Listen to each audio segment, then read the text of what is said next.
Hi, I'm Rayma. And I'm Andrea. And this is Mile High Murder. We are just slightly obsessed with true crime. We text each other when new missing persons cases are unfolding. We add each other to Facebook sleuth groups and definitely feel like we have solved the cases before anyone else. We aren't creepy, I promise. I'm sorry. That was dumb. It's fine. I'm just gonna laugh. I'm ready. Sorry. I'm so sorry.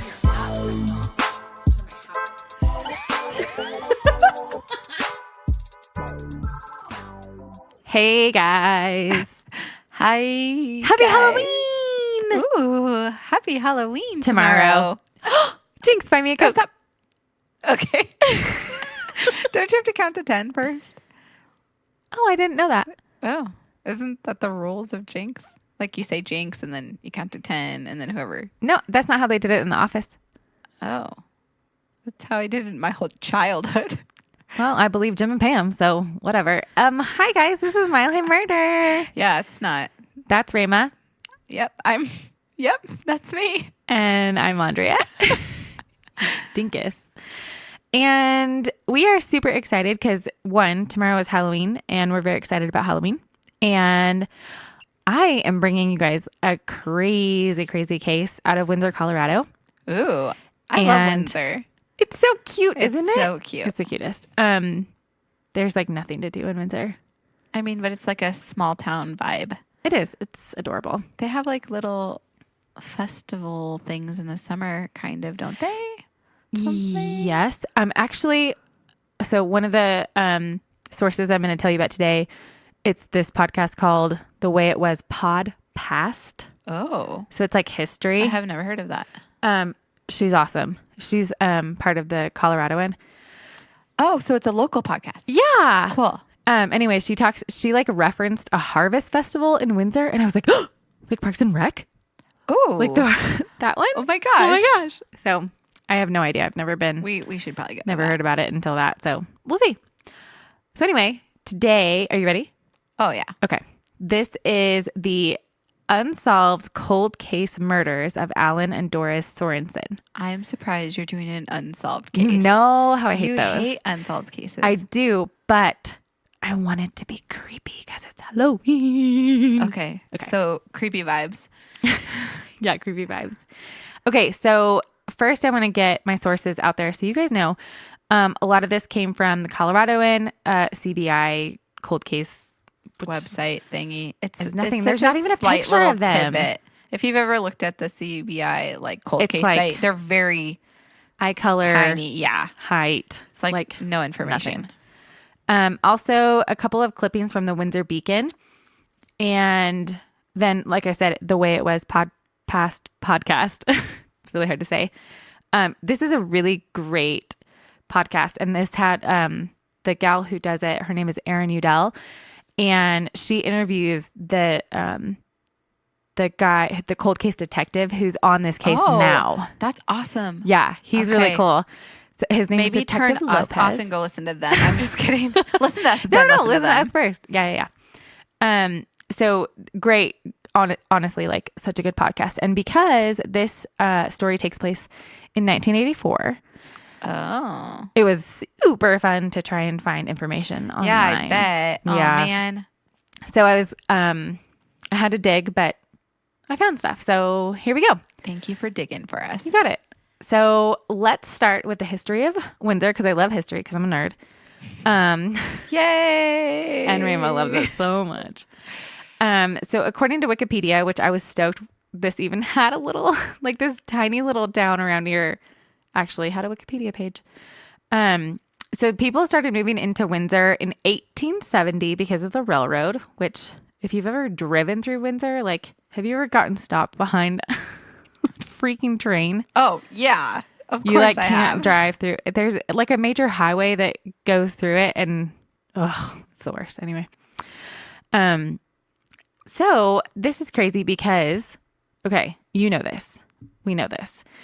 But there was, so it used to be like very, like there's water there and there's, it's like agricultural. Mm-hmm. So there it's was like farmland. Yeah. So there was like a lot of wheat, and they had a wheat mill. Which is why they would have a harvest festival. Oh, duh. Yeah. Genius. Hi. So there was a mill, that burned down in 1899. And didn't the Windsor Mill burn down like a couple of years ago? That's crazy. And a different mill. Or did they rebuild that one and it was the same mill? I don't know. Oh. But isn't that bananas? That is bananas. And that one was arson. The latest more one. Recent one, yeah. Yeah. Mm-hmm. Anyway, that's crazy. I remember that being in the paper and how odd that was. Well, not the paper, the Google. The Google. Yeah. Pops up on my Apple Watch sometimes. Yeah, News. totally. News. And celebrities getting married and stuff. Like, I don't know why I get this. Some mill burns down. And also, Jenny McCarthy's getting married. Yeah. Okay, so Windsor was actually put on the map in the early 1900s for its sugar beets. Yes, I knew that. Okay. The whole northern Colorado area is known for the sugar beets. Okay, yeah. So they had sugar factories and do you remember our yes. the plane crash case? It was sugar beets, and that was in like, Longmont. where did I hear that? Oh, it was the podcast that I our own podcast co-host. Uh-huh. Cool. Awesome. Okay, so in 1903, a factory for producing sugar from sugar beets, was built in Windsor, and it actually required there was so much that it required like a ton of laborers. And that was actually, they were bringing in people who were German Russian descent. Oh. And so there's like a bunch of that cultural in Windsor. Really? Apparently. That's what the wiki says. That's what the wiki says. Yeah. Maybe the wiki's lying to us. Maybe. Just kidding. But that's cool. Yeah, crazy. They must have a great Oktoberfest. No? Maybe. Okay. No. Mm-hmm. I wouldn't know. That would have happened last month, though. So. Oh, good point. September. Yep. Look it up. Got it. Yeah. No, I got it. I was like, what? Okay, so the company or one of the major factories was called the Great Western Sugar Company. I don't know why I waved my arm in the air like that. That was weird. They can't see you. I know. They're listening. And yeah. But it actually closed down in the 1960s. And then Kodak came in like on the heels of that. And that's like a major, it's actually still there. Like if you drive down 257. Okay. Do they still make film? What do they make? There's no way. Yeah. Well, what do they make then? I don't know. Kodak stuff. Whatever Kodak makes. Ink. I don't know what they make. Oh yeah, maybe. Anymore. Okay. Printers. Okay. We got it. Sure. Banging on all cylinders. We should look into that. Okay, but because of that the Kodak factory coming in, there was a surge of new people moving into Windsor. So there was this big population boom. But unfortunately, that was actually not good for this couple. Oh no. I know. So these two murders are actually the biggest crime in Windsor's history. Oh, wow. And it's the only cold case. Because it is a small, quaint, quiet town. Right. And in 1984, the population was only 4,500, so it was very, very small. So Alan and Doris moved to Windsor in 1957, and they actually owned a little shop on Main Street called Sorenson Jewelers. Oh. It's actually a restaurant now. Okay. Yeah. So I don't know, if it's the whole actual building. Like I said, this is 1984, so yeah. Nothing is on the internet. It's really hard to find anything. Yeah. Also, I mean, just knowing how much Colorado in general has grown in the past just even 5 years, I can't imagine how different this little town was. Oh, totally. So, Alan was born on October 30th, today, 1905. Wow. He was 79. And Doris was born on September 12th, 1918. She was 66. They were known as He was quite a bit older than her. Mm-hmm. Yeah. They were known as very kind but very private people. And on Halloween of 1984, they had just finished up and closed up their shop and headed home. And they lived on Locust Street, which I don't know, somewhere in Windsor. And they were actually, this is kind of funny, but they were one of those houses that was known to keep their lights off on Halloween. Okay. So they didn't pass out candy. That's funny. And I'm like, turn all the lights on. So the crazy thing is that They were known to occasionally not to keep the shop closed or whatever for a couple days. But when 6 days had passed since anyone had seen them, their neighbors started to get worried. 6 days? Yeah. Yep. That's a long time. That's crazy. So according to this article that I was reading in the Windsor Beacon, their neighbors were Wayne and Edie Walter, and they said that they actually became friends with them when they first moved in 1957. And they noticed, or at least Edie did, she noticed that the newspapers were piling up in front of their bad house. sign. Which I was like, no one would even notice now. Nobody has newspapers. That's so true. But that was always something people talked about. Totally. Before, or mail piling up through, you could see through the. Right. Yeah. So she became concerned when she's watching all these pile up, and then she realized that she hadn't seen them since Halloween. So she was the one to make the call to the police department reporting the Sorensons missing. So when the police arrived, they walk into a horrific scene. Alan, Doris, and their little dog had all been murdered. Oh, no. And they determined that they had been murdered on Halloween, which makes it super extra creepy. Yeah, that's crazy. Both Alan and Doris, they were actually found on separate floors, which I thought was odd, but they were both found bound and strangled. Oh. But there was so little evidence to go on that everything, all their leads kind of dried up pretty fast. And I was thinking when I was doing all of this, I'm like, man, they had whoever did it had a 6-day lead on getting away. That's totally a lot.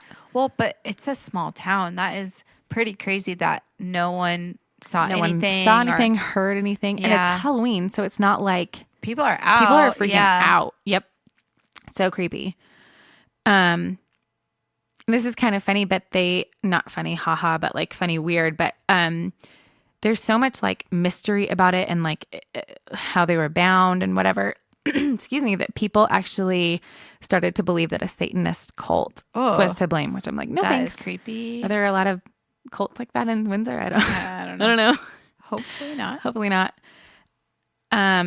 So like I said, their leads dried up, and it was the 80s, so it wasn't like they were really big on DNA. They had some stuff, but nothing really conclusive. Mm-hmm. So the next article that I find is actually a year later. It's a year after the murders. They had processed the crime scene. No witnesses had come forward.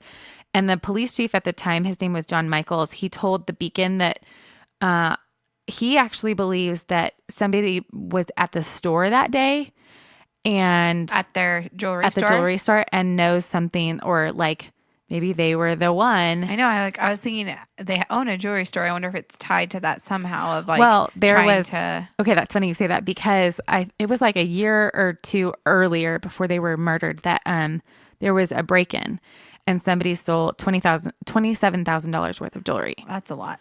So they or maybe just one ring. Just kidding. No, they had a bunch of loose diamonds and I think they said watches or something. I believe that was from the podcast. But a bunch of stuff was stolen, and they actually found the people who did it. They said they arrested 7 people. Whoa! Which I was like, dude, it's too many people to do a robbery. They found them though. They did, and they couldn't link them to the murder. So okay. Totally different thing. And it was 2 years before that. So it was, but I was wondering if maybe they killed them to try and get keys or whatever, so they could just walk in and take. But was anything taken from the jewelry store? Okay, I have more information for you. That was a really annoying voice. I'm super sorry about that. So this police chief said in this article that I was reading, this was in the Beacon, that having no motive makes it really difficult for them to figure out who the heck it was. And he said, quote, "The only person who knows is the person who did it." So moving on from there, they actually didn't release a whole lot about the murders. It is really, really hard to find even how they were killed. Even figuring that out was in this other podcast. Did they talk about it? Yes. Okay. She spoke to that cold case detective. Yeah. I don't actually think he's an actual cold case detective. I think he is just a detective who's also working on this case. Okay. So obviously they don't release a lot of information, which we know that from researching a million cases and just being alive, because they want to know, like, if somebody comes in with a tip, like, yeah, if they're actually the person, you know? Legit. Yeah. I think there's like very few cases that they really release very much information on, Which is super annoying. Yeah. Especially for those of us trying to do a podcast. The crazy thing, no suspects were named or arrested.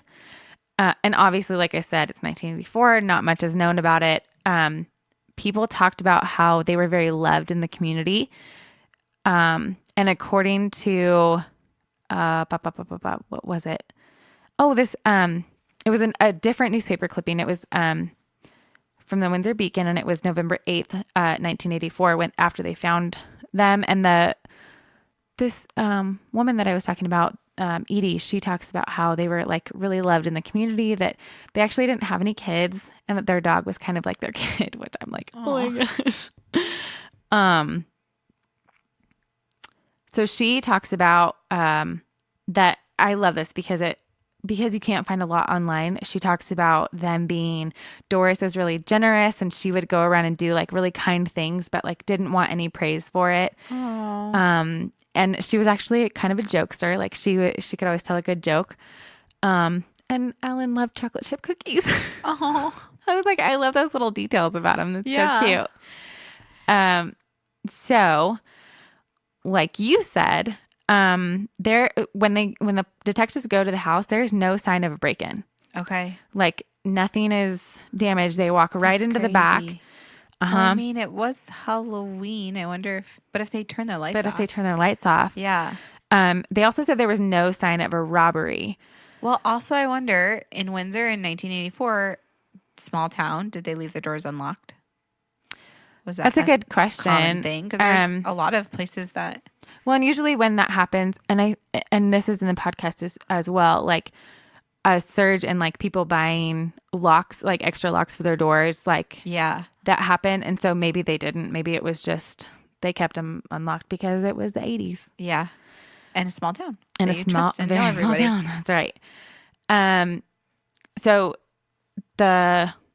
this new detective Lopez, he says that there was no sign that anything was stolen at the house. But I love this because this gal goes and interviews the journalists from that time. Ooh, and that's of course, awesome. I know, so smart. And she said she had this one guy named Gib Green. He came on and he remembers them, like remembers the story, and says that they carried a lot of cash. Oh. Uh-huh. I mean, actually, that would kind of make sense. Correct. And he was like, this is my theory, and you can take it like how you want. But he believes that they took that cash home at night. And they also had, like I said, a lot of loose diamonds in the shop. They had all kinds of, obviously, jewelry in the jewelry store. So is it possible that someone had come into the store, like the other detective said, like somebody was in that day and like overheard something, or there was a conversation, or they sold something, or whatever? Did someone follow them home? Did someone make them leave? Lock up the store, take the keys? I mean, so they're saying that nothing was stolen from the house, but the cops wouldn't necessarily know that they took home a wad of cash. Right. You know? You don't really want to advertise like, here's a bunch of money. Yeah. If they brought it home that night, they'd have no idea. Exactly. And if this is a smart person, then they would only take a few things from the jewelry store instead of like just wiping it out or whatever, you know? And the cops don't even know what's necessarily missing from there. Right. So, this is now a 35-year-old cold case. There's no crazy information. There are no leads. They have done, this new detective said that they like reran some stuff in the DNA world.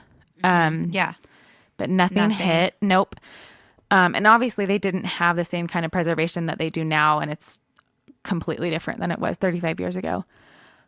Crazy thing is that I looked, there's a picture of the day they find them, or maybe not that day, but anyway, in the Windsor Beacon on November 8th, that one that I was talking about, there's a picture of their house, and I popped it into Google. It's literally the same house. It's still there. That's crazy. So that's Crazy. Creepy. Yeah, that's going to be a no thanks for You'll me. have to share that link with me. So yeah, obviously. So it's funny because I was listening to this and I just felt like, do you ever watch Parks and Rec? No, I'm sorry. I'm the worst. Okay, well, there's this hilarious woman on there, and when she is interviewing Leslie Knope. I know who that is. Okay. She's like, let's speculate wildly about where this could be. And I'm like, that's how I feel. Like, let's speculate wildly about what the heck happened to them. Like, how is this possible? I just feel like it's cold so case? long. I know. That's crazy. 35 years. It's so long ago that it's like, this person could have been someone who just like came into town is gone. Yeah. For sure. Found this jewelry store, right. Followed them home. And they're an older couple, so maybe they were prime targets for, having something terrible happen to them because they were just can't really defend quiet, quite as much, private people. Or maybe it was someone who maybe it was our neighbor. Grew up, or no, it's not. It's not. Edie didn't do it. No, not that one, but another neighbor. No, but maybe it was someone local, and maybe they're still living in Windsor. Yeah, which would be crazy. Please don't. I know. Or maybe 35 years ago, maybe they're just old and and they bound and strangled themselves? No. The killer is now old. I'm so dumb. Got it. Loud and clear. Got it. You tried so hard not to tell me I was dumb. It is pretty insane that there are no leads at all. Like, there's nothing to go off of. There's nothing. They followed anything that they had, but they were all dead ends. Nothing ever came of it, which is so crazy. It's sad. And then, I'm sorry, it's super creepy that it happened on Halloween. Oh, absolutely. Makes it creepy. Extra creepy. Yeah. So go have fun tonight. We're celebrating Halloween and trick-or-treating with your kids. Lock your doors. But isn't it crazy that you would think on Halloween it's super busy? Like, there are kids everywhere. I realize that it wasn't as populated as it is now. Right. How did nobody see anything? I know. That is pretty crazy. But I guess if it happened, kids aren't out past 8 o'clock, 9 o'clock, maybe that night. I guess. Also, do you know what day of the week it fell on? Was it a school night? I don't know. I didn't look at the calendar. School nights, they do early trick-or-treating. That's true. Yeah. So it could have and depending been, on the weather, sometimes if it's really, really cold, then kids are like, get me back inside, I'm done. Or maybe the people did see the killer, but they thought it was they blended in or whatever. They blended in, yeah. What if it had a mask? Oh, God, I hate masks. I hate masks. Is my front door locked? Oh. I don't know. I didn't lock it when I came in. I think I locked it behind you. Okay, good. Anyway, if you know anything, this is still an open case. They have not closed this, obviously. It is a cold case, so oh my gosh, it needs to be solved. I need to know what happened. Let's be honest. I need to know. It's sad. Yeah. I hate when it's cold cases and there's no closure. You know how I hit them. Yeah. Thanks for joining us every Wednesday for a new case, guys. If you are a fan of Mile High Murder, consider subscribing and writing a review and sharing with your friends. You can also follow us on Instagram at Mile High Murder Podcast or search for our discussion group on Facebook. We're always searching for Colorado cases to cover. If you have a case you're dying for us to share, send us an email at milehighmurderpodcast@gmail.com.